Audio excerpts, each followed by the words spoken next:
Welcome to This Week in Guns, a podcast that covers the latest commentary on the firearms industry, news, information, and buzz. Brought to you by the Firearms Radio Network. I'm your host, Jake Challen, president of FRN.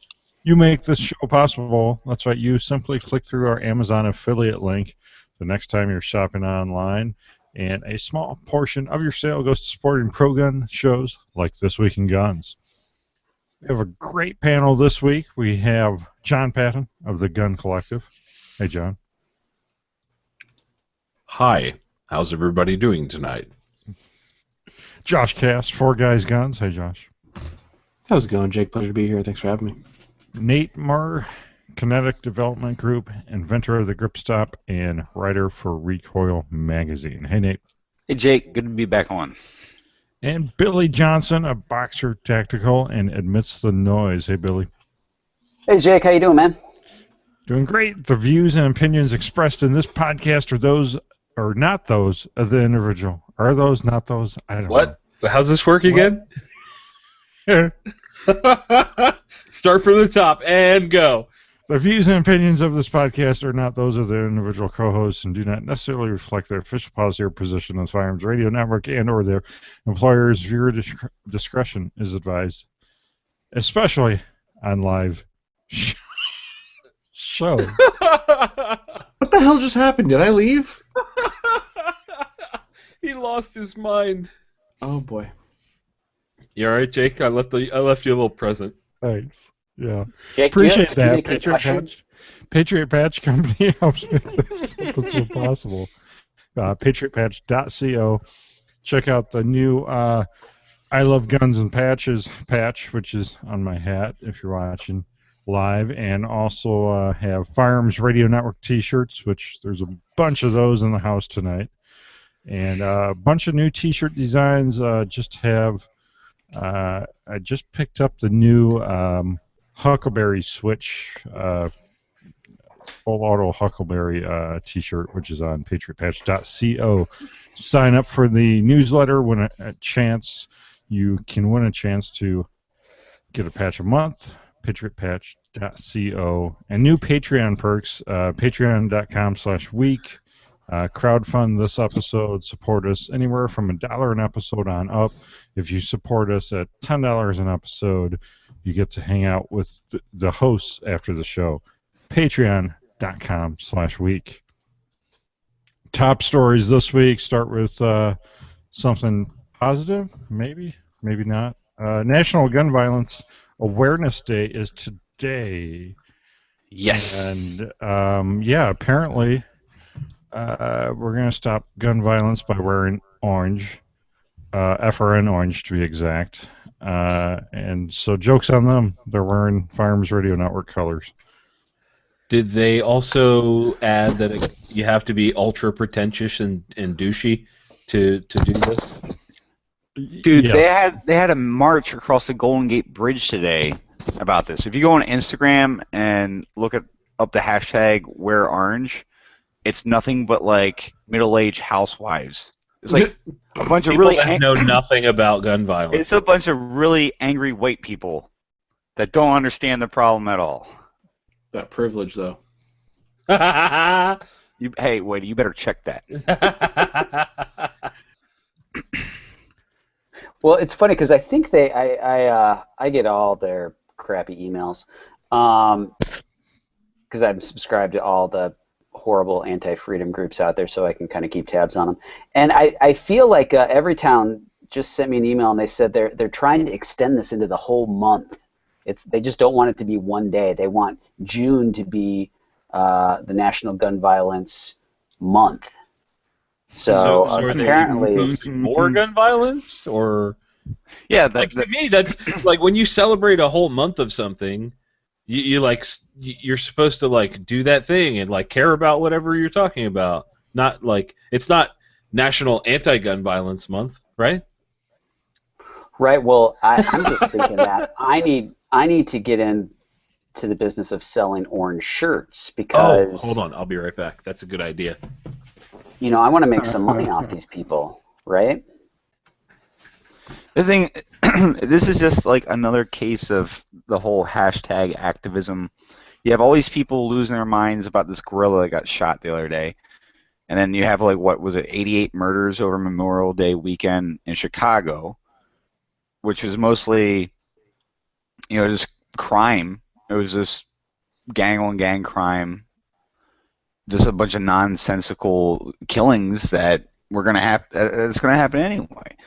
But yeah, this whole wear orange to stamp out gun violence.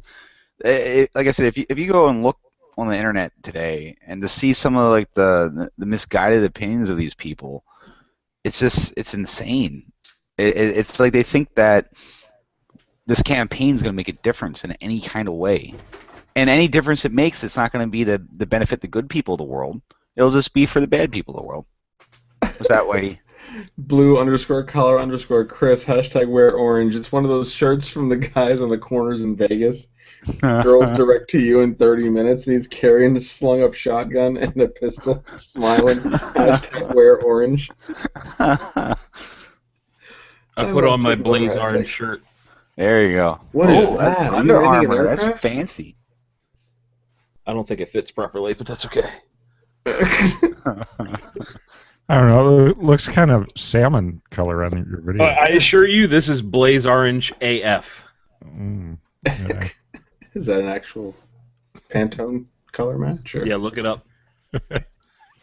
There's a new subset of AF colors. Anyways, if you want to pick up an orange T-shirt, you can go to patriotpatch.co, pick up a Firearms Radio Network T-shirt. Because this is we're going to declare this month of June, pro-gun radio month or something like that.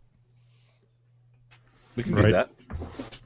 So, in the positive news, NRA meeting attendees voice their minds on gun control. This is a video by The Guardian. If you remember back to SHOT Show, The Guardian was the news crew that was kicked out of the SHOT Show floor. And surprisingly, the NRA did not issue them media credentials this year. So they did their interviews outside on the street. So who watched this video? What you guys think? I was surprised. I was actually very surprised. It wasn't necessarily like they could have taken a bunch of bad sound bites and just made us all look like idiots. But I think the people that spoke in the video, they all had different reasons for supporting the Second Amendment, but they're pretty articulate about why, and it wasn't a negative, I don't think. And the guys that were like typical, like that we were all waiting for, they did not disappoint. I like the old man that owned the jewelry shop. I liked his story. That's like such a typical old man jewelry shop story. It was pretty cool. Or what about the old man that was like too angry to even talk to her? Yeah, you got to have one of those. But I think this could have been a lot worse than it was, because you see those videos all the time, like the questioning American history, like the trivia videos, and they only show people that don't know the answers, right? Like they stood out there all day long and they never found someone that knew who the first president was. You know that they did talk to someone that did, right? They just never show it. So a video like this, man, the editing of it could turn out horrible. I actually think they were, it was pretty fair. They're probably trying to get their credentials back. But, personally, if I was asked by someone from The Guardian to answer some questions on the street in front of NRA, I would keep walking. There's no way I would stop for those people. I would have too. I would have kept walking. I would have recorded both. Billy, I can't think of a better person in the world to talk to him but you. Yeah, but the power of the edit, I don't know how they're going to edit it. You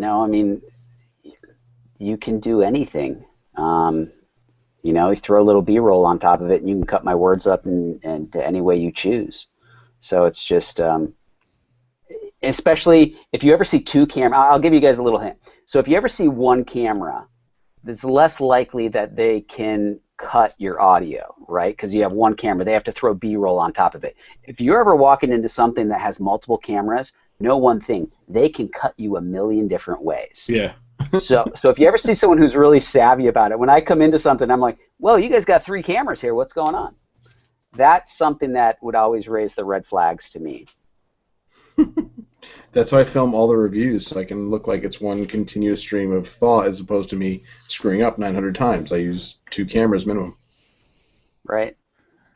Rick Perry said that, the truth about American sniper Chris Kyle. So Chris Kyle story came out this week. American sniper Chris Kyle distorted his military record, documents show. That this came out on The Intercept, where they had requested a Freedom of Information Act, which was released by the Navy, and that showed that he earned less medals than what he quoted in his book. And then Rick Perry has come out to defend Chris Kyle, saying that in a stunning display of inadequate research, slanted interpretation of valid data, and some overly dramatic language, The Intercept, little more than a click-hungry website, took aim at the reputation of a bona fide American hero. Unfortunately, more mainstream publications lofted their accusations into national consciousness with little thought. Here's the thing about this, right? So they're looking at his DD-214. Your DD-214 is the military form you get when you leave the service, right? So every single dude who honorably served gets a DD-214 when they leave. So the thing is this, is that you can go on a deployment, come back from deployment, and 2 days be out of the Navy, or be out of the Army, or be out of the Marines, right? Like you can come back and transition back to civilian world right away. And the awards that you or your unit earned in that deployment might not necessarily show up for months or even in some cases years later, right? So if you leave before those medals process through, your DD-214 will not show those medals, right? So the thing is like if they said, hey, like we put you in for another Bronze Star or you rate another Purple Heart and you get out before it's actually processed, it's not going to show that it's on the form. Like there's guys that get certificates, like they'll get their, citation after they get out of the service. Like, oh, here, you left before we could give this to you, but here you go. My thing is, like, I'm not the best person to talk to about Chris Kyle. I read the book and saw the movie and all that. I never had the opportunity to meet the guy in person. I think the dude was definitely a warlord. I think he definitely served his country well. I found some of the stuff in the book that he talked about a little far-fetched from my opinion, but, people tell me before, I've heard me say before, this is a country without heroes. Like, we have very few heroes left, and the people that we choose to worship are usually musicians and movie stars and people that don't do anything to help you in your life in any way whatsoever. So to watch people attack Chris Kyle, now he's dead, so that's pretty easy to do, right? It's pretty easy to tear down a dead guy and insult the guy's character and all that. That annoys me because, like, regardless if Chris Kyle did everything that he said he did or he earned as many medals as he said he did, whatever. It doesn't change the fact that he did multiple combat deployments and took the fight to Al-Qaeda and, to the people that were fighting in Iraq right now, It doesn't change the fact that he was a hero. So I don't even understand why this is an issue. Why it's cool to beat up on a dead war hero. You know what else is really interesting is that people are expecting the U.S. government to keep accurate records. So, if you look at baseball, take a rivalry, like, say, Red Sox and Yankees. I've never seen, heard of, or know of any Yankee fan that has gone to Red Sox Stadium and desecrated Ted Williams' statue. I've never heard of a single Red Sox fan, which, in my opinion, is the far more violent of the two, go and, do anything desecratory to the Babe Ruth statue at the Yankee Stadium. Now, these are people that die hard for their team, yada, yada, and they do nothing but pick fights, kind of like soccer hooligans. The reason why I'm making this analogy is it's okay when politics, military, and all that fun stuff is involved to go ahead and tear down, like what Nate was saying, tear down someone over what may simply be a clerical error, what may simply be something like, look at Medal of Honor. People who are issued the Medal of Honor sometimes are after they're dead. Yeah, most of them are posthumously awarded. So, but look at it like this: like you got a couple million people who know the name of a gorilla that was mere seconds away from killing a 4-year-old. We all know the name of a gorilla, but like I like to challenge, like we've had 10 years of global war and terror. Name 5 people that were killed in combat. 5 Americans that lost their lives fighting in Iraq or Afghanistan. Nobody can do that. Most people can't name 5 Marines, soldiers, sailors, airmen, either male or female. But we know what's going on in the Kardashians' lives. We know all about this freaking gorilla. It doesn't matter. Like, this is the kind of news that annoys me because it's like, what are you trying to prove? What are you trying to accomplish by even making this into a story?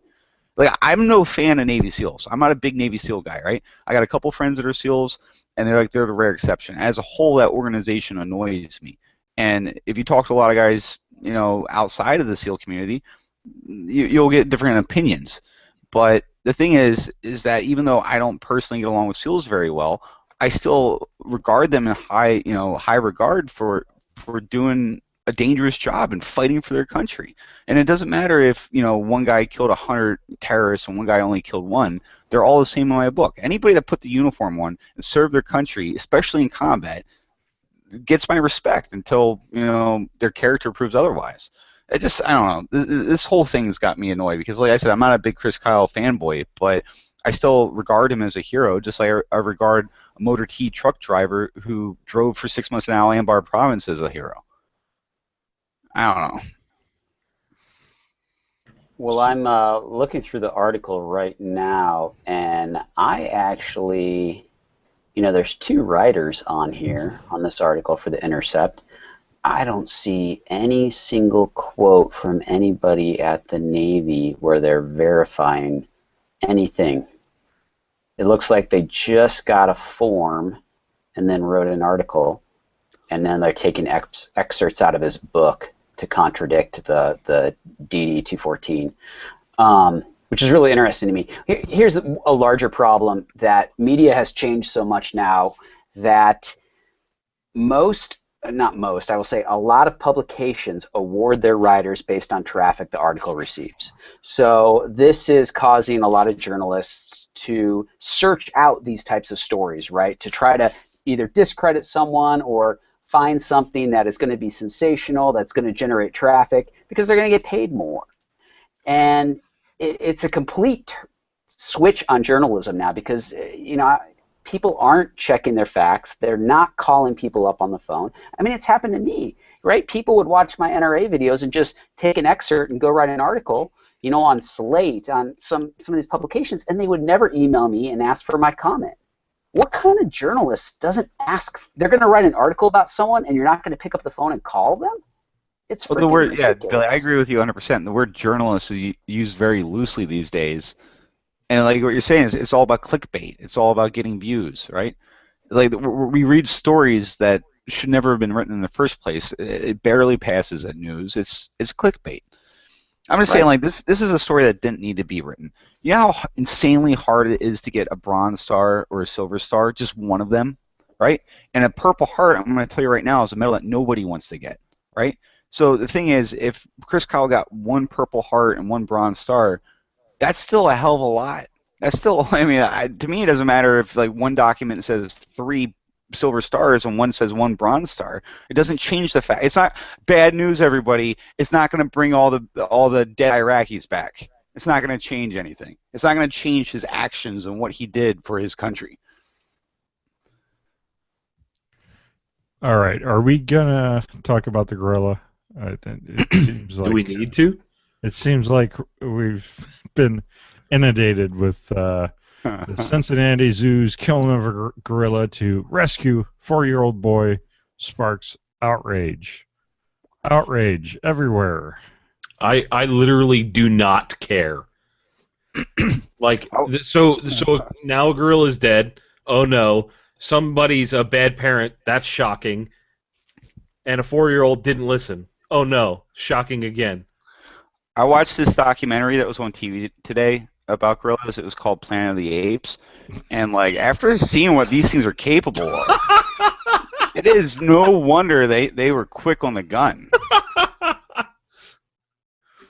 Here's the one thing that's interesting, not interesting, but, the people that shot this gorilla are the zookeepers, right? The people that probably love this gorilla the most, the people that take care of him, maybe the people that are responsible for feeding the gorilla, right? These people train for these situations. People that know the gorilla better than us. Right. And the last thing those people want to do is kill the damn gorilla, right? Like, they don't want to kill the gorilla. But they really didn't have a lot of options. And it's the gorilla was killed by people that really care about the gorilla. But it's like it was their decision to make. It was the zoo's decision to make, right? Like nobody knew that gorilla better than the people that took that shot. Nobody knew its nature, its temperament, all that better than the guys who shot the gorilla, right? But the thing is, it's just another case of like how we Monday morning quarterback everything that we see in the news. It's like if a cop shoots somebody and he was justified to do it, he was in the right, but the guy just started going to community college, and he was getting his life together, and he had a really, a lot of promise in his band. Like, it doesn't matter. If the guy did something to justify getting shot, then, I'm not saying that doesn't mean that we don't need to scrutinize things, but this is not one of those things that I think needs a whole lot of scrutiny. Companion headline, not sure if this is true or not. Disaster, Harambe the gorilla mauled by Cecil the lion in animal habit. Not sure if that's true, huh? Jerk move, Jake. I'm just reading the clickbait articles. So the funny what's funny to me about this situation is, like, if you believe this or not, I don't really care, because the gorilla was the property of the zoo, right? Much like a dog is the property of the owner. Yes, do we agree? Property, right? So when somebody puts down a dog, oh no, not really that big a deal. Like, nobody really cares. You don't see national outrage when somebody's dog does something stupid and has to be put down. But suddenly, because it's a gorilla and that's not a common thing, oh my God. Did you read some of these comments? There's people that are saying that they should have let the gorilla kill. They should have let the gorilla kill a little boy, because there's infinitely more little boys in the world than this type. I mean, that's a fair point. That's a fair point. So, not for nothing, you made a very interesting comment there, though. The dog does something, the dog gets put down. The gorilla did nothing in this case. So, is it wrong? Is it wrong to put more value on human life than that life of an animal? Well, so here's my issue with all of it. Little kids do stupid things all the time. Sometimes they die. God willing, I hope it's not ever one of mine. My biggest issue with all of this was that every single person that bashed hunters, that drilled about Cecil the lion, that is anti-gun, that is anti-Second Amendment, that is anti-anything having to do with firearms, were the first people in my Instagram feed to say, damn right he should have been shot. They should shoot him more. Yeah, this is an endangered species that did nothing wrong. And that was my number one question. What did this gorilla do again to deserve to be shot? Not because I don't value that child's life. It doesn't matter. It's an animal, though. An animal doesn't have... Well, because my point is you can't have it both ways. Right. I agree. You can't argue out of both sides of your mouth like that and then sit there and not expect somebody to call you on it. So were they supposed to wait for the gorilla to tear an arm off a little boy before they took the shot? That would have been amazing. Well, like the news story. Well, we're waiting here at the zoo, waiting for Johnny to get his arm ripped off. But that goes back to that's what Billy said. Like, it goes back to what Billy said. The people that shot the animal knew the animal infinitely better than any of us ever will. And I like that. They made that decision. Right. I liked that viewpoint, and I had not considered that viewpoint. My beef was the hypocrisy of the people that were complaining. The gorilla only really, if you guys watch the video, the gorilla really only started acting erratically when people were screaming, right? It took a defensive posture over the child. Right. Did somebody scream world star? And the more people were screaming, the more erratic the gorilla acted. I mean, if they could have got all the people away, they might have been able to get the damn gorilla away from the kid. But one thing about animals, and I think this is almost consistent across the board, people, and I'm talking about the people that comment like you shouldn't be hunting, right? The more beautiful and the more majestic the animal is, the more value people tend to put on the animal, right? Like, oh, you kicked that rat and killed that rat in the New York City subway. People are like, yeah, go get the rat. But if you kill that beautiful lion, people tend to freak out. So it's interesting that we place more value on certain animals than others. What about a zebra? That starts from childhood, and I agree with your point 100%. Like, they did studies where they show babies pictures of attractive people and unattractive people, and the babies respond positively to more attractive people than the non-attractive people by, like, the Western standard of beauty. So, like, the thing is, like, yeah, we totally, people feel more sympathetic for a deer that's dead, like, oh, that poor Bambi, than when you kill a turkey. You ever see a turkey? It's like a velociraptor with feathers on it. Nobody feels bad when you kill a turkey, right? The thing is, like Delicious. yeah, the more aesthetically pleasing the animal, like the more people care. But the thing is, there's already reports coming in saying that the gorillas got ties to ISIS. So in the end, it might be all right. And peacock might is work. delicious. They're trying to unlock the gorilla's cell phone as we speak. That was a good one. That was really good. And no one's going to make any kind of comment on Nate's little World Star comment? I didn't hear what he said. I think that's a perfect ending to this segment. Katie Couric admits and regrets her editing of gun documentary. Companion articles, Trump and NRA slam Couric over gun doc, and Couric gun control documentary no longer playing on Epix. It was pulled from Epix this week. What is Epix? It's Exactly. Like So a video streaming thing. Yeah, it's a video streaming marketplace similar to Netflix. we have. They needed a headline. Right. Yeah. So avid listeners will remember Baraka was on the show not that long ago, and he was actually a part of this, Baraka James, and his point to all of this, her apologizing, he said she didn't call me and apologize, and I believe that right there says a lot to me, that one of us would have, for lack of a better term, been the bigger man about it and called and said, hey, I'm sorry that this is the way it went down. But they never contacted these people individually that they made look like fools. That's bullshit. The thing is, like, Baraka was the right guy to have on a documentary, too. Like, Baraka... He's so good at it, man. He's so good at it. Like, he's such a great speaker, but, he helps run MASF, which is a big firearms community, kind of like a mini NRA kind of thing here on the East Coast. I've known Baraka for years. He's a great guy. He's a great speaker. Like, he's exactly the kind of person I would want to tell our story as Second Amendment supporters to a documentary like this, right? And yeah, like, not only did they take everybody's words and skew them and put a negative spin on it, but they failed to apologize to the people that gave them the content to corrupt in the first place. Like, Katie Couric doesn't care. She doesn't feel bad about this. She said that she got caught. That people were called out the documentary for what it was, which was a skewed view. Yep. So she's claiming that, as far as journalism and documentary filmmakers go, there's an unwritten code that if you're going to edit someone, right, if I'm going to edit someone's speech, I need to take great care with that so I do not change the context of what they say.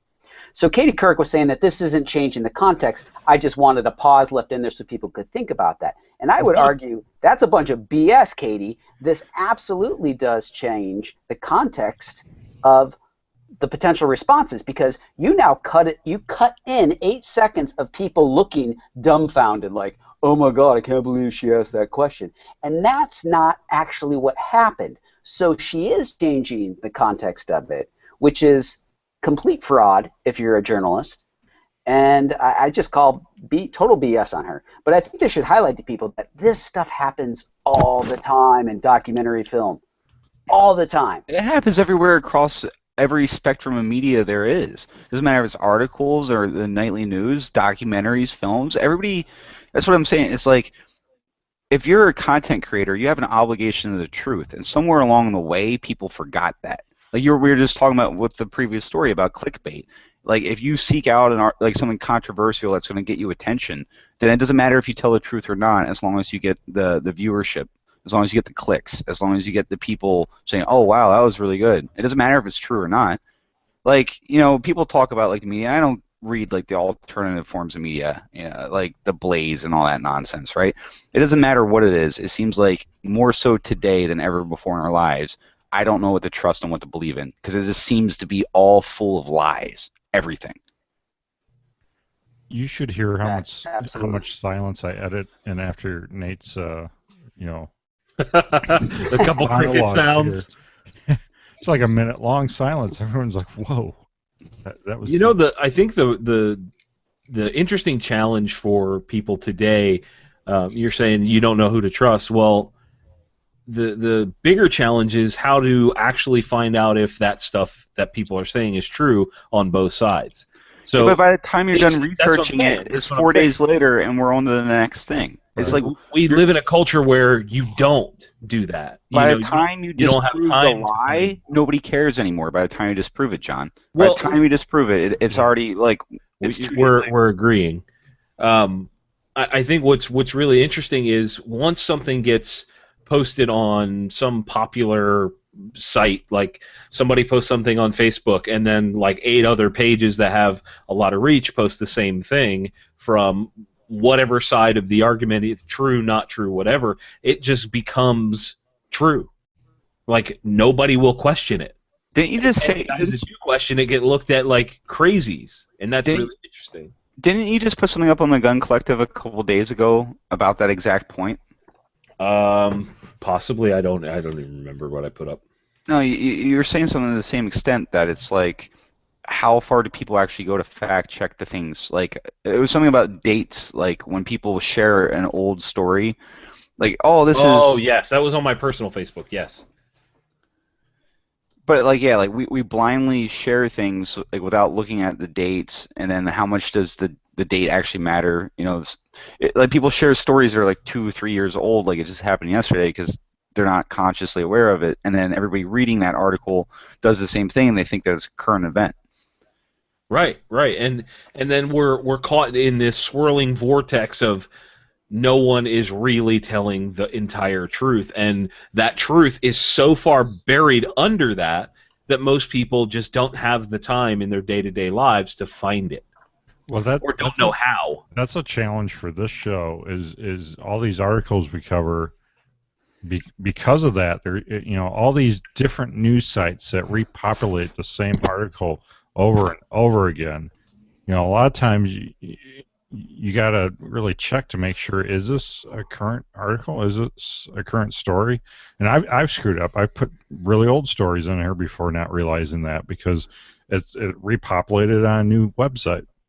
Right. The bad thing is it makes people question their own judgment. Right. Like if I'm basing my moral stance on something based off the popular opinion, then what does that say about my own morality, about my own moral compass, right? Like my standard for what is right or wrong. So what I'm saying is that, like, it seems more so today that people go along with that popular opinion. It's like the whole, guilty before proven innocent, or like before you get your day in court, the vote of popular opinion has already condemned you, right? We see that happen all the time. But what I'm saying is, like, if I see a story, and it doesn't matter how many times it's been shared or propagated by how many different news sources, if it doesn't feel right to me, like, that's what makes me look into it a little bit more. That's what makes me dig a little bit deeper, because I'm like, why does everybody feel this way about it when it doesn't feel that way to me?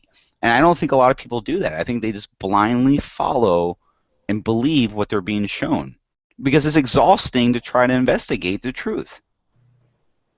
Right, and what you're seeing now, though, too, like one article might be written in the Washington Times, right, like some investigative article, and some blog goes and pulls out 4 sentences, right, and then they write a few sentences on the top, the bottom, and then that gets shared, and then someone pulls a sentence out of that. It's like the telephone game, right? You need to go back like 6 different layers to actually get to the real article, and then you realize that one segment that's pulled out doesn't have anything to do with what the damn article is about.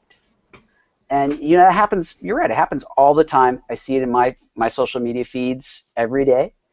And how many times you guys I'm always like correcting people. I'm like, you do know this is complete BS, right? Right. Yeah, I am that guy. I am that guy that I love to break it to people. I'm the opposite. I'm the guy that shares blatantly erroneous things that aggravate people. You gotta have some fun, right? California advances more anti-gun bills, citing UCLA as a rallying cry. Earlier this week, there was a shooting on the UCLA campus. That's like the safest place on the face of the earth. How is that possible? It was a gun-free zone. Aren't we going to continue the trend of pushing political agendas on dead bodies? Isn't that how the world works now? That's how it usually works. So the measures sent to the Senate, we covered some of these before, but the one closes the bullet button loophole, which will basically ban detachable magazines.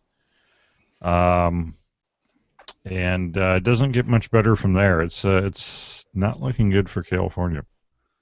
I mean, it has been looking good for California for the last 25 years, but like this is actually a pretty substantial thing though for the state, especially with the whole like banning guns that take the bullet button.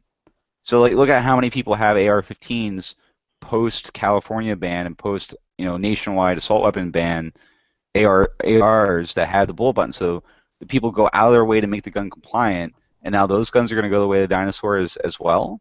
Like Billy, you live in California, right? How are you reading this whole story? Well, I don't live there now, but I lived there for 10 years. The one out of these that really concerns me the most is the AB 1673, which would change the definition of a firearm to include an unfinished frame or receiver that can be readily converted to the functional condition of a finished frame or receiver. So they don't define what. Right. Yeah, they don't define what readily converted is. So you're right. It could be, they're trying to say 80% lower, but what if it's a 10% lower? What does a 10% lower look like? It looks like a freaking chunk of aluminum. Yeah, what if it's a 5-pound block of 6061 aluminum and you happen to have a mill? You have a milling machine. You can buy a Bridgeport, used and cheap. You can do some. Look, I found weapons in the desert that people shaped out of nothing. You can make an AK-47 out of a flat shovel. Literally make a receiver for an AK out of a shovel. So it's like, yeah, this definition is going to be so broad and so loose that if somebody wants to come to my house and I don't find any guns, but they find a tool shed full of shovels, I can be charged with mass-producing AK-47s. Right. Right. I mean, that's one that really concerns me the most. And then there's some other BS ones on there, like they're going to make it against the law to file a false stolen gun report.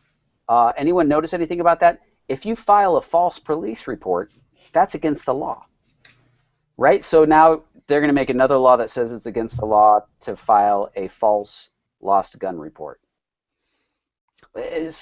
California makes absolutely no sense. I'm glad I don't live there anymore, and I feel really bad for all my, my friends of the gun in California because it does not look good. Well, once again, it really goes to show how it's a slippery slope. They put in the bullet button measure back in 2001 so that they could still have detachable magazines. It was it was kind of a compromise.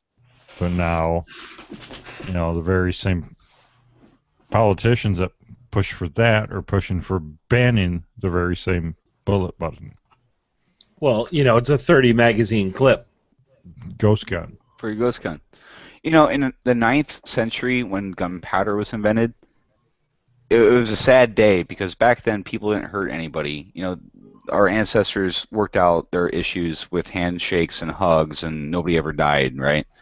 The thing is, we live in the most, technologically driven society in the human history, right? Within 5 years, people are going to have 3D printers in their houses. Some people already do. You can't fight progress. You can't fight technology. It's just the way that we are as human beings. So for them to say, all right, well, you can't have this, you can't have that, people are just going to find that. And that's why I think they have that definition in there, Billy, because they know that people are finding ways around it. We had a story on here a couple weeks ago about somebody that made a lever-action AR loader. They got a patent for a lever-action AR-15 loader, right? That sounds awesome. So we won the West with lever actions, right? You can put some rounds down range with a lever action, especially if you have a 30-round magazine.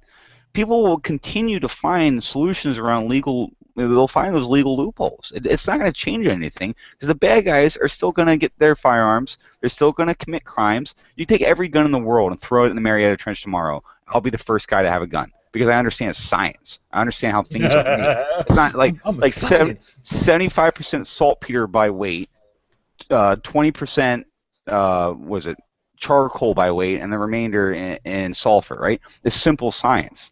You can literally go to a hardware store and figure out how to make a gun if you took high school chemistry.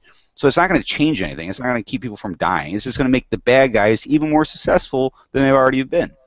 It's going to allow all the cartel people that are already hurting everybody to be more successful. Nate, you just earned a spot on my post-apocalyptic zombie team, or whatever it is. So I want to pose a question to the panel here, and this is something I posted a I said it in my show this past week, and what can we possibly do to help California at this point? Is there anything that we as non-residents can do to save that state from themselves and the yuppie idiot politicians that are just undereducated, unwilling to be educated? How can we possibly save that? There's a tool that they use for strip mining. It's like a big chainsaw. Like it's like 5 school buses just going around this big crane-like blade. What we do is we get the laser and the GPS, and we just get very exact, and we just cut on the line as deep as we can go, and then just everyone push together, and it becomes the Snake Plissken movie, and we just send it off to sea. I mean, I got a lot of really interesting responses to that question. I had everything from go kill the politicians to, you know, there's nothing we can do, F them, it's their own fault, that sort of stuff. And I just figured, you know, what do you guys really think here? Because I have no clue. Look at this. Look at how many other states where it's not just California. It's a nationwide epidemic where when you have a state where there's more anti-gun people than pro-Second Amendment people, this is what happens.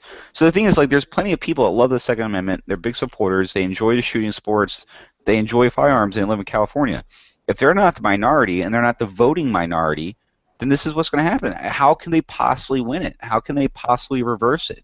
If it's 75% saying guns are bad and guns need to go away, and 25%, they can fight as hard as they possibly can, but they're probably not going to win, right? I mean, I think the biggest question that's on a lot of people's minds is when do we draw the line? You know, when is that too far? When are these laws too far? And I think a lot of people when they come for your guns. Well, I think for yours. That's when people get involved. Right, I'm saying, but I think a lot of people are kind of itching for that moment, unfortunately, and also have no idea when that is. You know what I mean? They don't know. But here, this is how it happens, though. It happens such a small amount at a time that people don't really realize it's slipping away. We're so invested in this that we see it and we get upset by this. But we got to remember that so many people out there, even gun owners, don't pay attention to this. And you saw this in New York with the SAFE Act. There's gun owners that didn't even know it passed, right? And they're like, I had no idea I had to register my AR-15. This has been happening now for the past 2 years. So it happens slowly over a period of time. And you're right, someday when we're 80 years old, we might wake up and someone might be knocking on our door and say, time to turn it in. And we'll be like, we told you so. There's not going to be a Boston massacre for our country. Like, there is death by 1,000 paper cuts. Little by little by little by little they take, and we go along with it every step of the way. The thing is, the Second American Revolution could start tomorrow, and it won't make a difference because nobody's going to show up. They're like, well, I don't want to go to jail.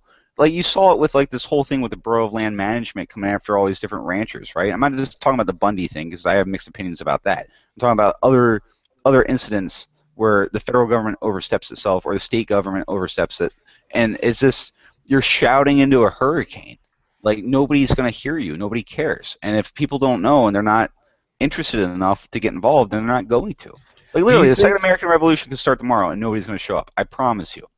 Do you think that people on the quote-unquote right side, the libertarian side, do you think that there is complacency to the point where people are like, oh, I'll never get elected, so I'm not going to become a politician, or I don't want to become corrupt? Do you think that people are at the point now where they just don't want to get involved because of all the BS surrounding it? I think we're all, everybody here is guilty of that. We're all guilty of complacency. Every last one of us. Everybody listening to this show. We turn a blind eye to things that are obviously wrong on a daily basis. And it's what I honestly think that's what the government wants. They want us to be preoccupied with nonsensical things like the death of a gorilla over murder rates in Chicago or over another right being stripped away. We're all guilty of it. I'm guilty of it. I'll freely admit that. So yeah, it's like it's like, how do you make any difference? Like, you have so many people so disenchanted, and that's like the thing, like the youth of America, right? Like the whole MTV program or thing that started years ago about like Rock the Vote, right? Where they wanted young people to get involved. Well, you're seeing more and more people that just grew up in the last 8 or 16 years of very little progress being made in this country, and they're angry. But the thing is, they don't know where to direct that anger, so that they direct it in support of people like Hillary Clinton and Bernie Sanders. Look at it, like, I'm not gonna lie, like, Donald Trump's probably not the right guy for this job. I like what he says, because it insults a lot of the people I don't like, Oh But wait, I got yelled at by a listener that said I wouldn't support Donald Trump because the NRA endorsed him. I hope he's listening. You're still a jackass. What I'm saying is, like, these are the best options we have to choose from. Hillary Clinton, right? Bernie Sanders and Donald Trump. That's the best America has to offer. So when people don't show up to the polls, I hate to say it, but I almost don't blame them. Like, whenever you choose the lesser of two evils, you're still choosing evil. You're still not choosing the best person for the job. And I refuse to believe that in a nation of millions of people, with millions of educated people and hardworking people, those are the best 3 options we have. So it's easy to get disenchanted for the people not to turn out and try to make a difference in anything. If they want to show out to vote for the next president of the United States, then what hope do you have that they're going to vote for local or state laws? Well, I think we've bred a culture of your opinion doesn't matter. It matters on the internet, but it doesn't matter when it comes to elections. My vote doesn't count. That sort of mentality is really, really strong among people. I mean, even my age and younger. That's why I think social media is a negative. It's a negative in that way, because all that angst and anger we take out on Facebook. How do you correct it? Because social media is not going away. Oh, that's easy. An EMP. That's how you correct it. An EMP or a solar flare. You're right. It's not going away, John. And I only think this is going to get worse because we're only in the infancy of the digital age right now, and we have the first generation, the millennials, that have really grown up with it their whole life. And where are we going to be in another 10, 20 years? What really concerns me about these people, Nate, that you said, these angst and they want things to change, but they don't know what to do, is most of them say in one sentence that, the government is too powerful and is doing these things, but then they turn around and they say, here's how we fix it. We need the government to take something away from people. And I'm like, do you not realize what you just said? The government's the problem, but yet now you want to use the government to fix the government that's the problem, when the solution really is to get the government out of everybody's lives. And you see this on both sides. You see this on the Republican side, conservatives. You see this on Democrat and liberal side. A lot of times, people want to use the government, that tool, to get them what they want. And Billy, what percent of your yearly income do you pay in taxes? Oh, a lot. Like, as a business owner, as an entrepreneur, like, how much money do you have to give back to state, local, federal government? Like, percent, like 30%, 40%? It's higher. No, I mean, we fought the most powerful army on the face of the earth over 11% tax.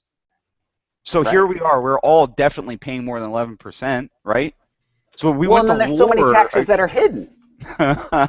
So if we don't get involved over that, if we won't march in the streets and take back our country over that, then what hope do we have?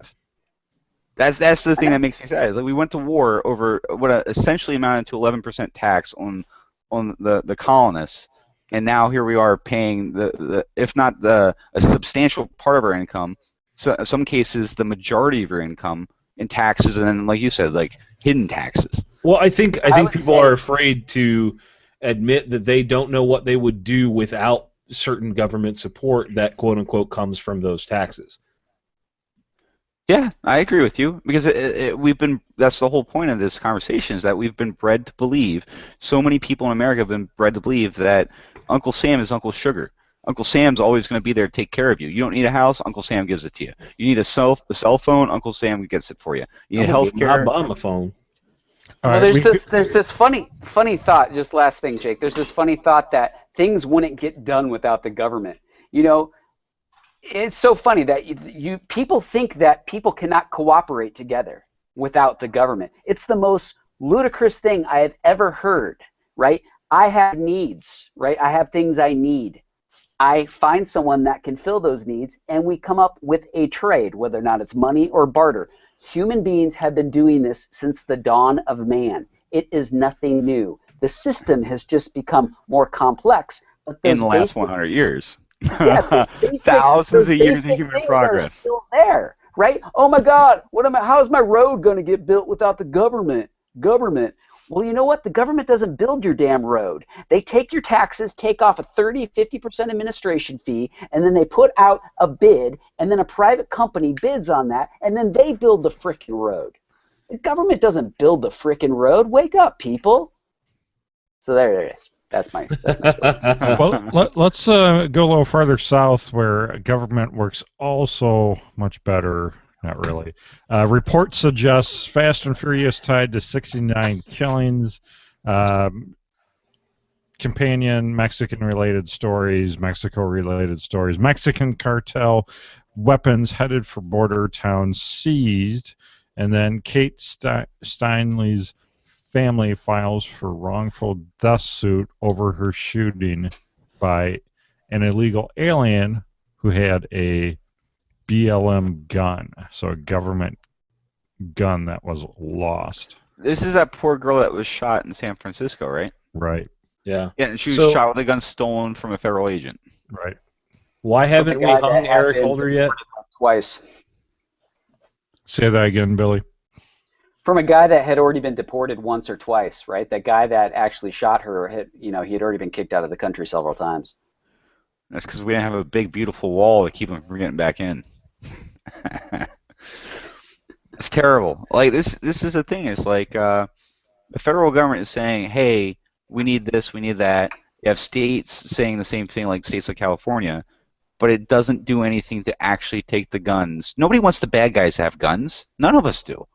It doesn't matter if you're on the left or the right. Nobody wants bad guys to have guns. But all these things are just doing us a disservice as good law-abiding citizens, and a great service for the people that are hurting us. In this case, I don't know if I'd go that far with some of those on the left. I think some of them on the left, they're really anti-gun, that continue to, I think they use Chicago as as a tool to advance their agenda.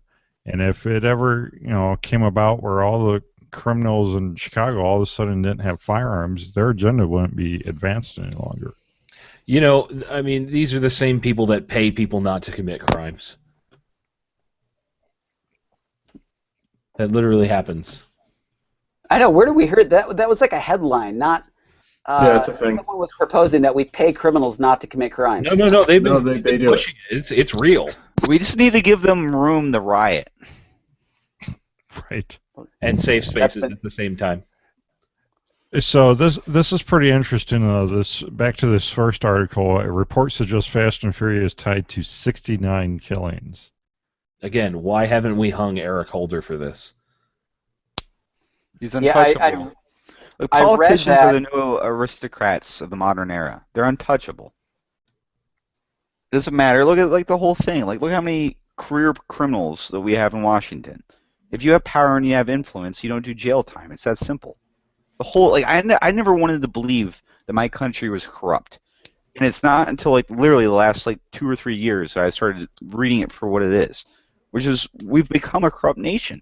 If you have money, you have power, and you have influence, you're not going to go to jail. That's why Eric Holder's never going to go to jail. That's why Hillary Clinton's never going to go to jail. Well, and so 94 of these guns have been recovered. Wasn't it several thousand guns that went across the border? Oh yeah, it was a huge. I don't even know if we actually know the final numbers, do we? I don't think we do. I think it was at least. It was well over 1,000, and so only 94 have been recovered. So if 69 have been tied to killings already, we're going to just see that number continue to go up and up and up. Did you look at the list? I looked at the spreadsheet. Almost all of them are 7.62 rifles, right? We're not talking, 22s weren't going across the border. I mean, some serious firepower went across the border, and our federal agents just let it happen. And it's still astonishing. I meet people all the time that don't even know this happened, right? I say Fast and the Furious, and people are like, what's that? I'm like, seriously, you've never heard of the Fast and the Furious? Yeah, tell them to Google. Tell them to go Google it. Tell them to go look up Brian Terry. Like, you have federal agents getting killed with the same firearms federal agents are providing to the bad guys, literally giving them big guns. Yep. Right, so concealed carrier confronts mass shooter in Houston. Media silent. Companion stories: 2 dead, several injured after mass shooting in Houston. Houston mass shooting, gunman identified as Army vet. I thought a mass shooting was more than 2 dead. Or is that more than 2 people shot? It's 4. So that means the OK Corral was a mass shooting. Yep. Yes. Where's that meaning? It's got to be in a public space, too. I mean, it was a public corral. I'm not talking about that. Concealed carry permit holder Brian Wilson drew his handgun and engaged the mass shooter in Texas on Sunday, possibly saving lives at great risk. And to his own, he was an Army veteran of multiple tours in Afghanistan. He opened fire. Blah blah blah. So this guy ran towards the gunfire, and he ended up being injured. Hell yeah! I see a CIB on his chest. The guy's a combat vet. So he was shot 3 times in the process, but he's expected to survive.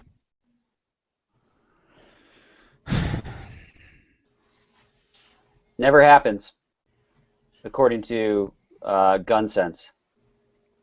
Right. This whole story never happens. Yeah.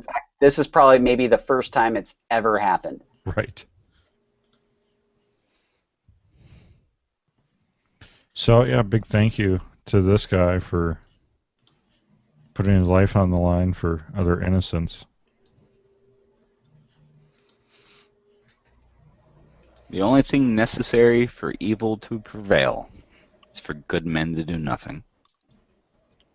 Pushed for increased regulations on Illinois gun stores defeated.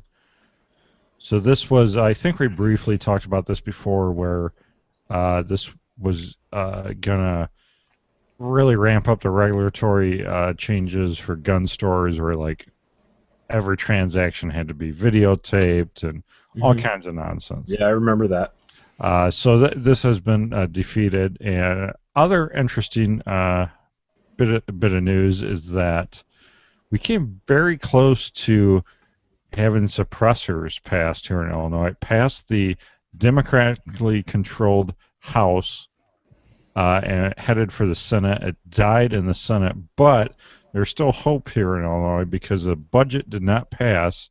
The Congress will reconvene for a special summer session where this can be brought up again and possibly pass through the House and the Senate. Even though they're both controlled by Democrats, this is an election year, and many of them are very, very nervous. So I've got my fingers crossed here in Illinois that maybe we can have suppressors. You know, if silencers were invented today, OSHA would be all over them. They'd be like, no. You got to sell silencers with every single gun sold in the country. Right. The fact that they're still an NFA item is just ridiculous.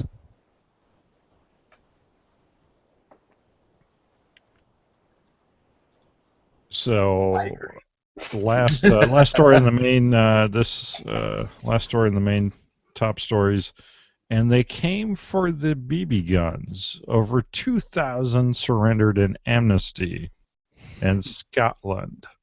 That's right. In Scotland, you now have to register your air guns or have them confiscated. First, I'd like to tell you, Scotland, you guys need to seriously improve your video production quality, because this video looks like it came out of a first-year film school student. Like, I mean, this thing is just like horrible, and also depressing that they're confiscating air rifles. What would William Wallace say? Right. What would he say if he was alive today? You'll never take my crossmen. Yeah, I said it. Somebody had to.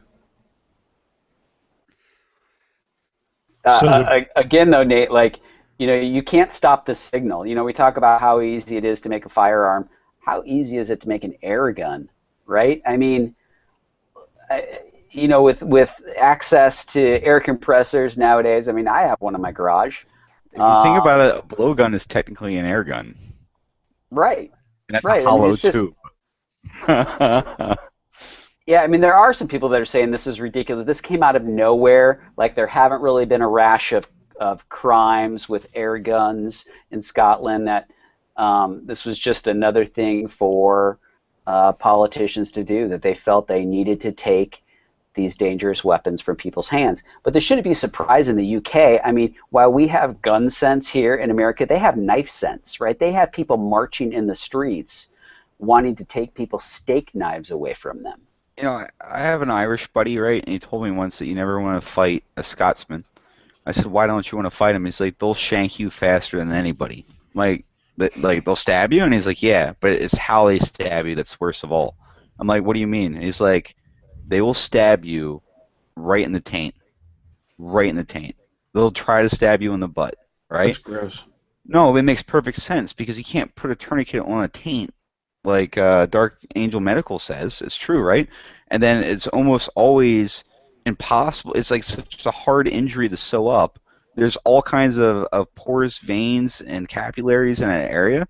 Ugh. It's like when you really hate somebody, that's where you stab them. But it's like where they immediately stab for. Like the criminal element in Scotland. I'm like, I am never going back to Scotland ever again.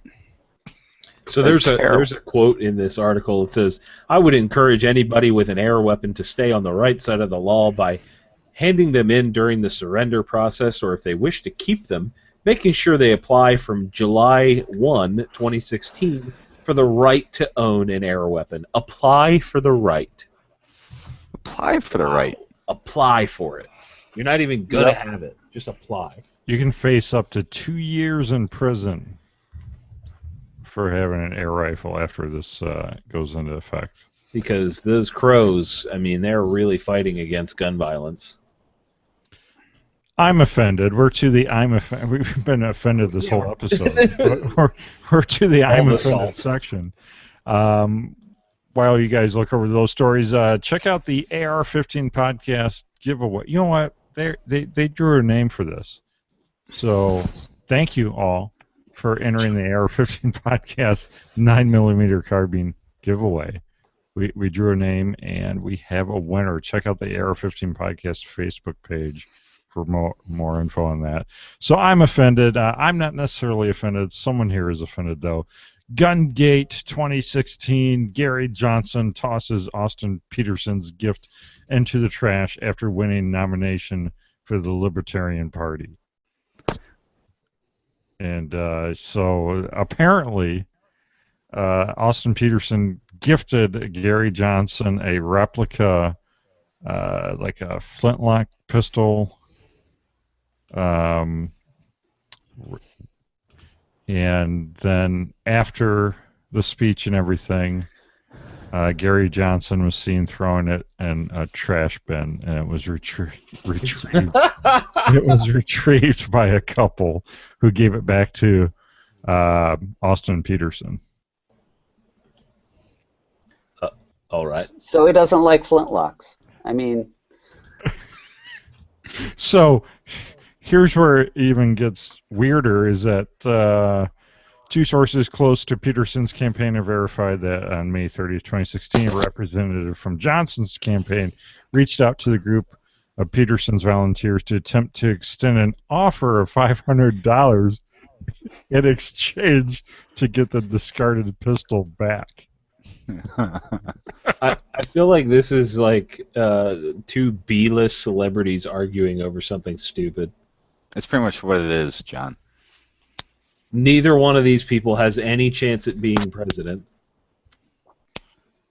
Billy, your new belt prototype is awesome, but we can't have it clear. 94-year-old World War II vet survives Pearl Harbor and Midway, only to fall prey to telemarketer scam for $43,000. They came out of the sun.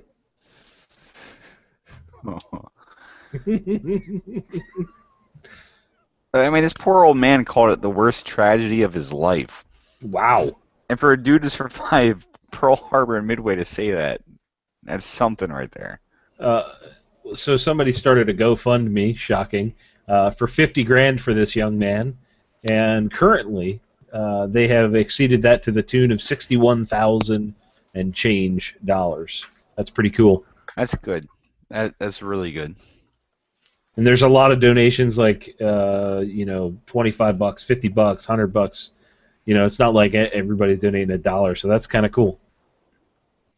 New York husband charged with manslaughter after beating wife's would-be rapist to death.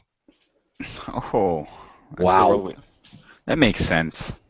Yeah, this is a pretty brutal story because this guy, the guy that was murdered, knocked on this door, and the wife let him in because she thought it was her husband. Right, and this guy pushed his way in, and this went on for like 20-some minutes. She grabbed her phone, and her husband happened to be the first number on the screen, right? So she just could frantically hit a button. She didn't even have time to dial 911 because this guy was like attacking her. And her husband heard something, and it took him like 15 minutes to get home. And by that time, the wife and a friend had pushed this guy into like the hallway, and that's when I guess the husband found him and beat him to a pulp. It was an old man, a 61-year-old man, and the rape suspect, the guy that was trying to rape this poor woman, was 43, and she got, her husband came to her rescue and beat the dude to death with a tire iron. But saved the gorillas, right? Save the gorillas, yeah.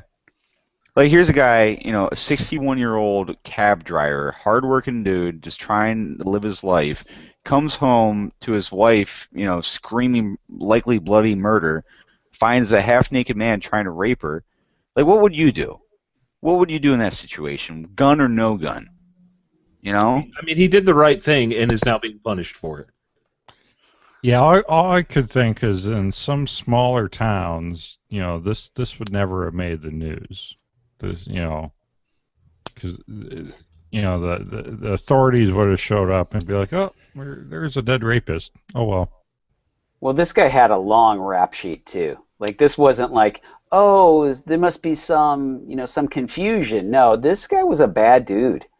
Yeah. In 2003, he was charged and pled guilty to unlawful imprisonment of a 17-year-old girl who he kidnapped, held for 2 days, and sexually assaulted, stabbed, and beat.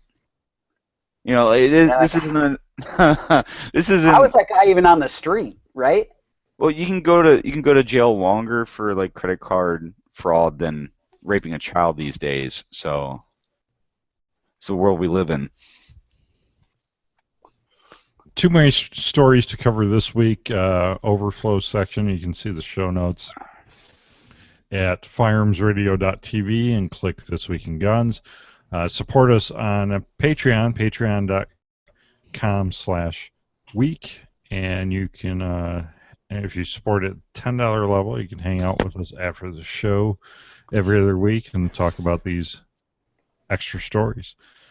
Contribute to the Firearms Radio Network and Amazon by shopping, or Firearms Radio Network and This Week in Guns by shopping Amazon, our affiliate link. Bookmark firearmsradio.tv/Amazon. And we are to the full auto news segment, stories the real media won't talk about, and other crazy stuff. Each of the hosts picks a story to call their own while you guys are picking your stories. Everyone else can head over to firearmsradio.tv, click This Week in Guns, and click the JWB Military and Brass giveaway, where you can enter to win free brass. That's right. We're giving away free 9mm, 5.56, 300 Blackout, 308, and lots of patches will also be sent with each brass giveaway. So check out firearmsradio.tv, click This Week in Guns, and click the JWB Military and Brass giveaway. All right, who's ready? I'm ready. Go. I need to borrow $1 million. Uh-oh. You're gonna buy that town, aren't you? Oh my god, dude! How awesome is that? We gave it Yeah. Whitey Bill. So apparently there's an NSA, like full-blown town. Substation. Whatever that means in military terms, because I don't know what that means. It's like a little miniature base. It's like its own little gated community. I mean, it's got streets, it's got a firehouse, it's got a pool, playground. You know, it's well taken care of, and it's a full-blown town. And they're auctioning it with, what was it, $100,000 like deposit, and there's no bids. So I mean, $1 million would take it. The downside is it's in the middle of nowhere, West Virginia. That's not a downside. Well, like for a Yankee like Whitey to move down there, it might be. No, because you know what? If I got $1 million to spend on that, I have another $150,000 to build a tarmac, and just have my own little sub airport, and then it's not a big ordeal because I'll have my helicopter to come in and out of my town.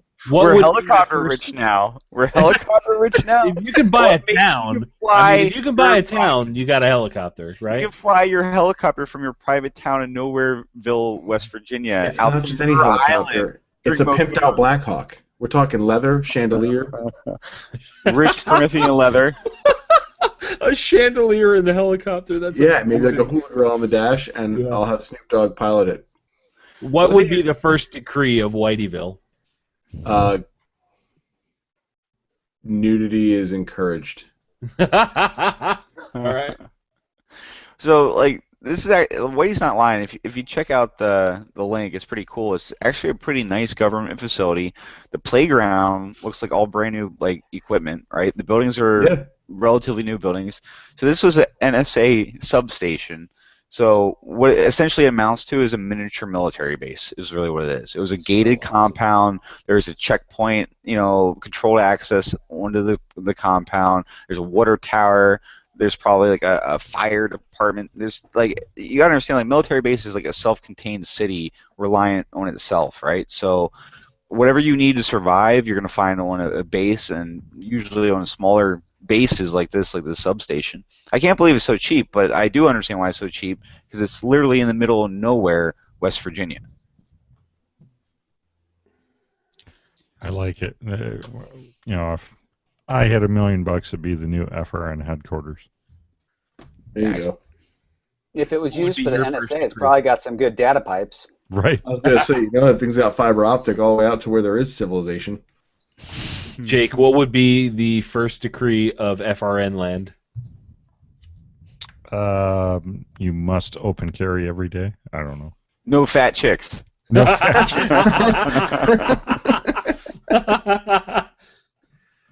Oh, jeez. I got nothing for that one. That was good. Mandatory taxes ring for that? time. All right, who's next? Where is Sugar Grove? All right, I got one. All right. So the Daily Mail is reporting that this Russian family, husband and wife, live with this 300-pound bear. And they adopted Steven when he was 3 months old, and now he's 23. So he lives in their house. He eats 25 kilograms of fish, vegetables, and eggs a day. You have got to look through the photos in this article, because I feel like we're being trolled expert level here. He's most glorious.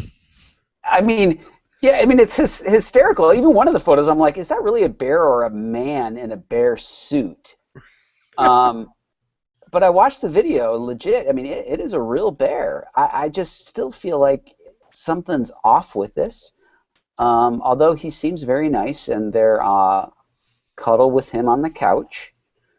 So, I mean, in Russia, I wish Russian Ebbs was here, and he could actually. They got to be buying like a new couch like every 3 months or something.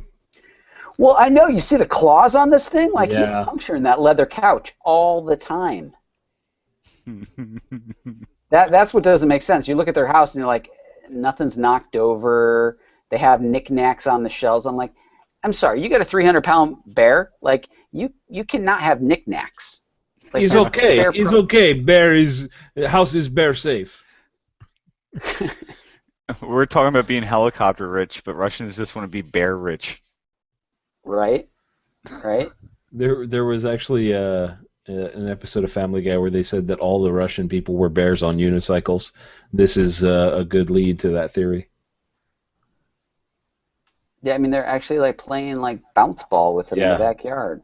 It really it looks like animatronic. It looks fake, but I mean, wow.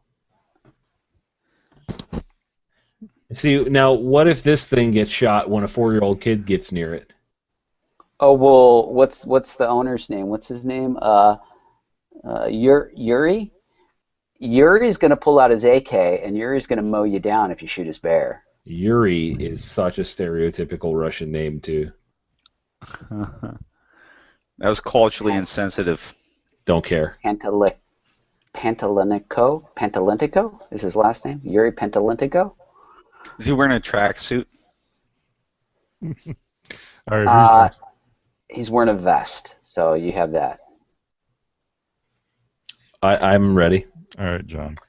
The New York City mayor wants $2 million for deer vasectomies.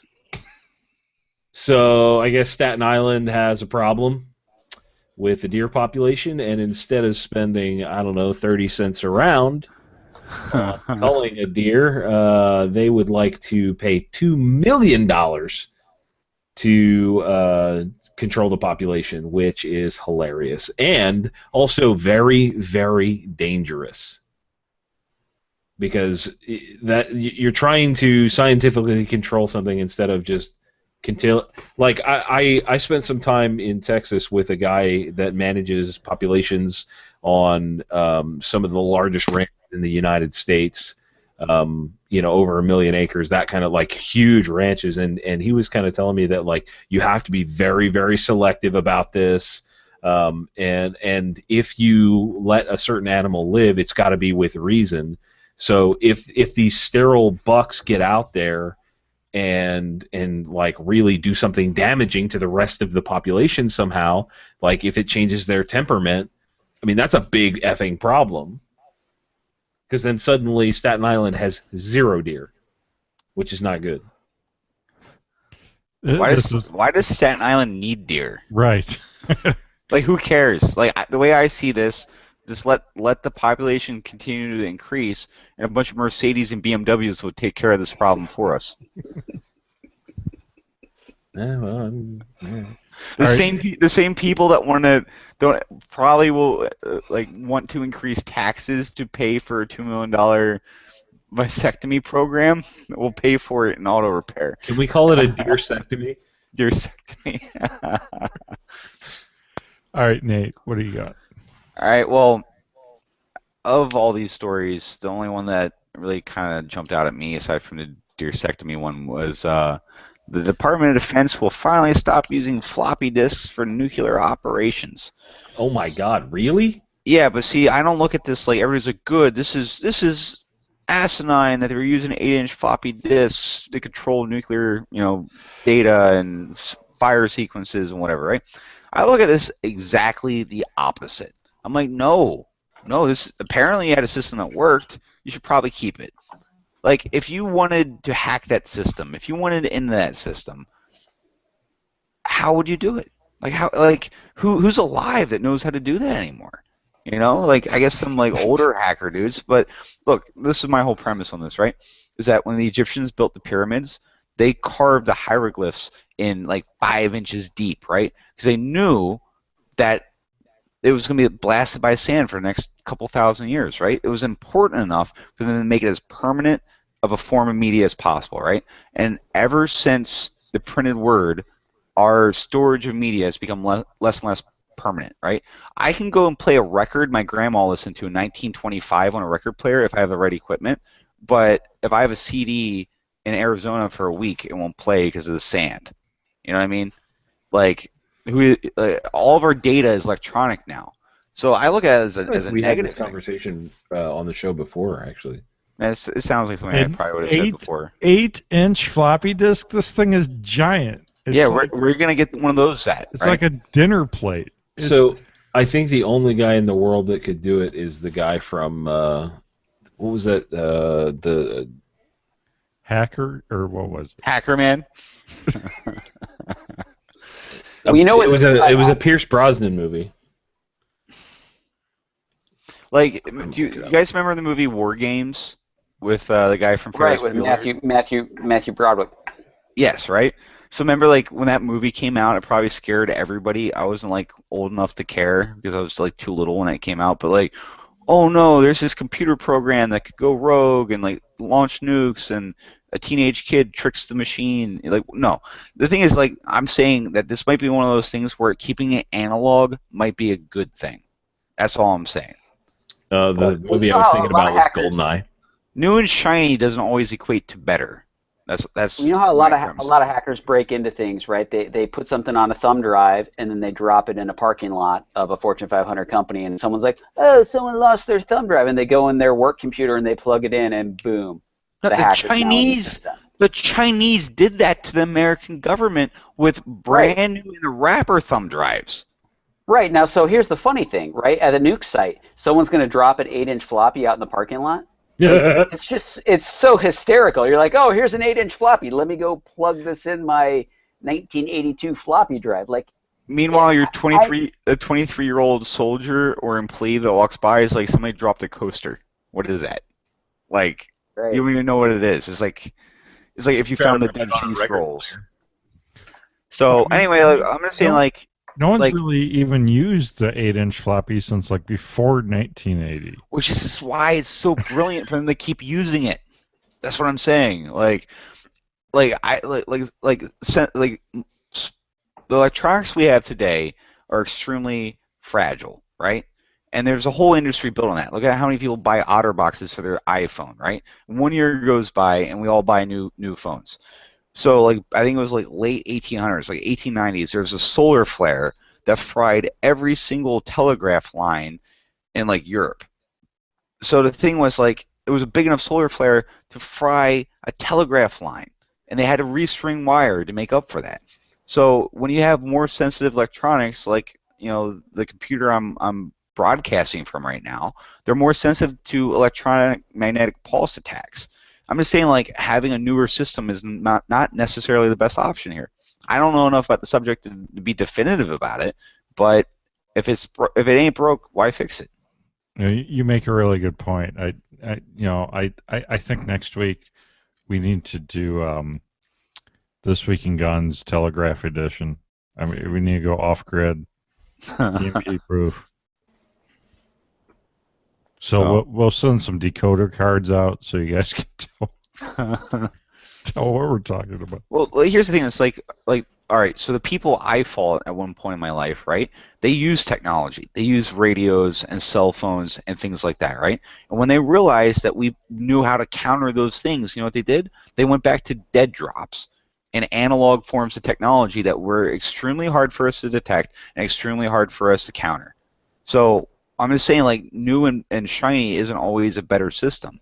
And I look at it like, you know, if somebody has to load an 8-inch floppy disk into a computer from like 1985 to make the nuclear missile get launched, that's not necessarily a bad thing. One thing only. That's good. That was a good story. Let's see here. So many good stories. Prostitution, drugs, and drive-bys on Alabama math test. That test is hilarious. I recommend reading it. Arizona mom busted with 1,000 pounds of pot and lead-lined car. Like, who cares? It's 100 pounds of weed. like she wouldn't even gotten arrested. And how do you lead-line a car? I mean, that's a big part of that story. I don't know. It's the same. I mean, it's a lot of lead, and the car probably was heavy as shit. But it was 100 pounds of weed. Timestamps. Like, who cares? It's 100 pounds of weed. Like, she wouldn't have gotten in any trouble if it would have been in Colorado, right? Right. Dad uses daughter as human shield during attempted arrest. par for the Classy. course. Classy, buddy. I mean, that's Father what of the year. I can get a Black Hawk for 400,000, but all that property for 1 million. Like, I don't get it. What? I'm still on GSA auctions, just looking at all the things I could buy with all the money I don't have. And they have 4 Blackhawks up for auction right now.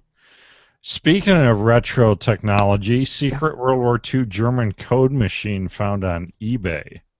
It's been a while since we found some like Nazi gold or something, so this is kind of good. Yeah, Right. so It's it's like an Enigma machine, right? It was right. Florida for far too long. It was used to for messages between Hitler and his generals, and they found it on eBay in Europe. So it's now, I think a museum picked it up. They're still looking for the motor for the machine. It's not like they're gonna use it, to decode anything. So like who cares if they find the motor? I mean, it's a cool piece of like historia, like a cool antique. ISIS probably bought it, Nate, because like you said with the floppy disk, people going back to dead drops and stuff. Like, I mean, maybe someone's going to pull up an Enigma machine. You need to meet some of these people. No, they can barely operate an AK-47. But anyway, like it's neat because they didn't make that many of them during the war. They're very, very complex machines. So that's actually pretty cool that a museum picked it up. Well, that's the interesting thing. I mentioned before I finished reading the book 1 second after, and the sequel 1 year after. Oh, you read the book? Yeah, we haven't talked about this in a while. So it's very interesting because after the MPs go off and stuff, everything kind of gets kicked back in time, and they have to figure out how to communicate long distances again and stuff, and how to like set up old time. Type switchboard telephones and how stuff much like that. How much sleep did I rob away from you by making you read that book? Oh, days. Yes. Fantastic.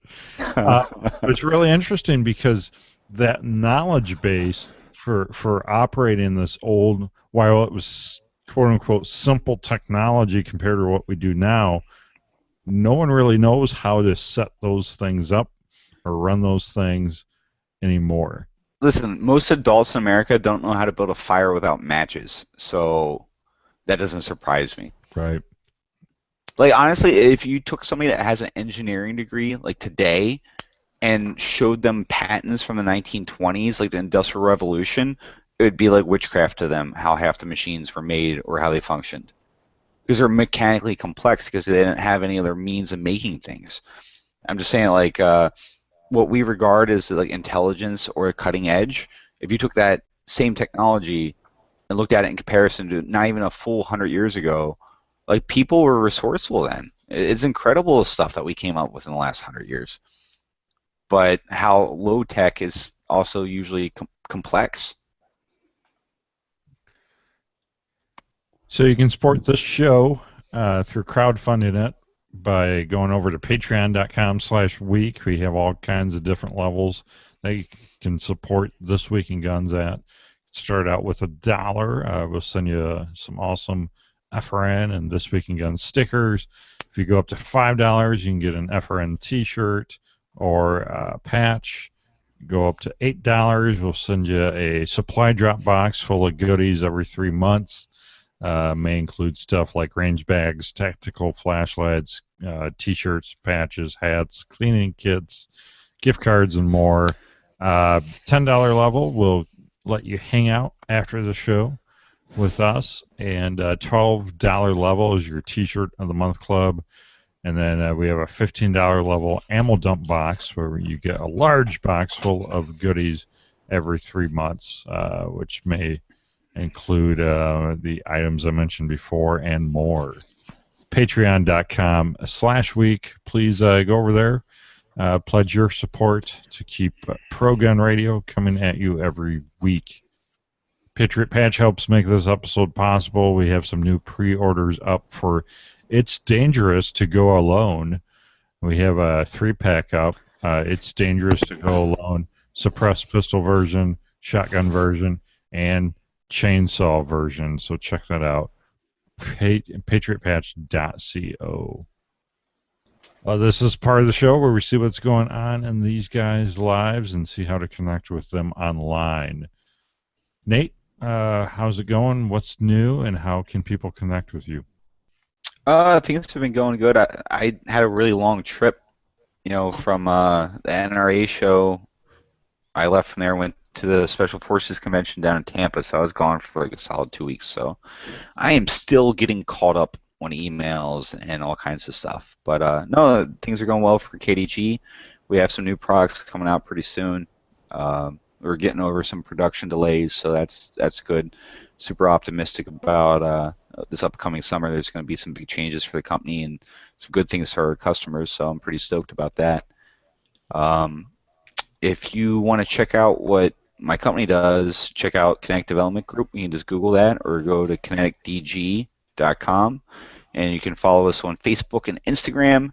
And if you want to harass me personally, you can follow GripStop on Instagram and send me a DM that I won't check for the next week or two. So. Very cool. John, what's going on? Living the dream, living the thug life. Same old right now.